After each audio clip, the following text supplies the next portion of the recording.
a jagged piece of Taiwanese territory, sitting just 8,000 meters off the coast of mainland China. The sun is high. On the ground, 24 U.S. Marines are finishing a routine defensive drill with local Taiwanese partners.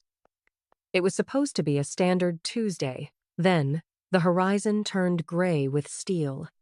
The People's Liberation Army Navy, PLAN, didn't just appear, they swarmed. 18 combat vessels, including specialized attack boats and heavy corvettes, closed the loop. The trap was set. 24 Marines were officially cut off from the world, staring down the barrel of an entire regional fleet. The radio crackled with a chilling command from the Chinese fleet. American forces, you are trespassing. Lay down your arms immediately. You are outnumbered. Surrender is your only option. Beijing's plan was cold and calculated. They wanted a global spectacle. By capturing U.S. troops just a stone's throw from the mainland, they could humiliate Washington and force Taipei to its knees without firing a single shot at the capital. It was meant to be a bloodless propaganda masterpiece. China gambled on a quick surrender, but they ignored 5 critical realities. The targets. These weren't just soldiers. They were force recon, the elite of the elite. The beacon.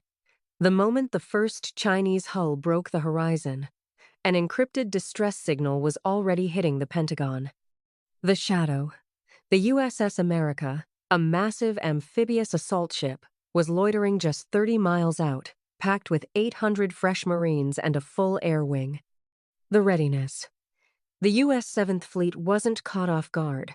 They were already cocked and locked, anticipating a move. The authorization. By surrounding Americans on Taiwanese soil, Beijing didn't just start a standoff, they gave the U.S. military the green light to vaporize their fleet.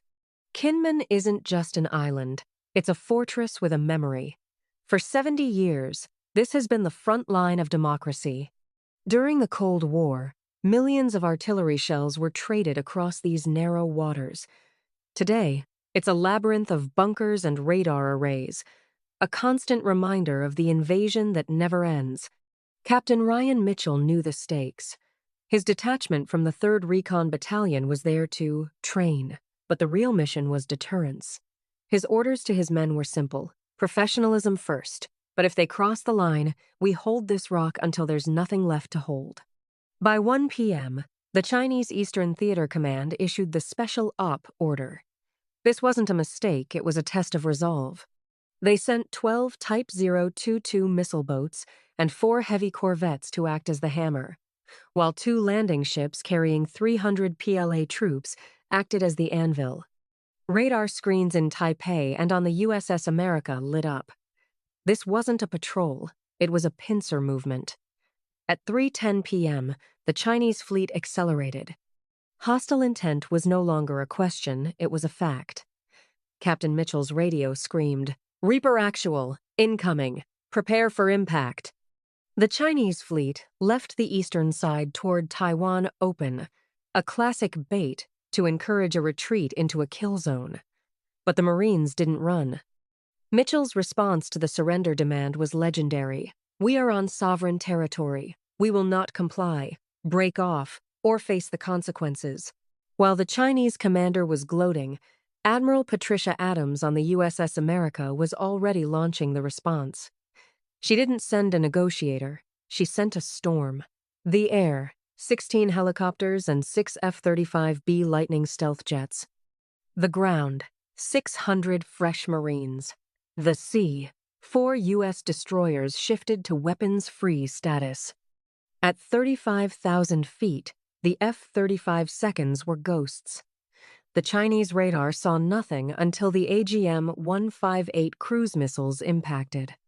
3:26 p.m., the 2 Chinese landing ships, the heart of the invasion, were obliterated. 300 PLA troops were neutralized before they could even hit the sand. With the big ships burning, AH-1Z Viper gunships descended on the fast attack boats. It was a turkey shoot.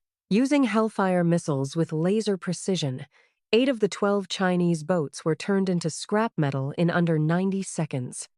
As the remaining Chinese vessels tried to flee, The U.S. destroyers 40 miles away ended the conversation. 32 Harpoon missiles locked on.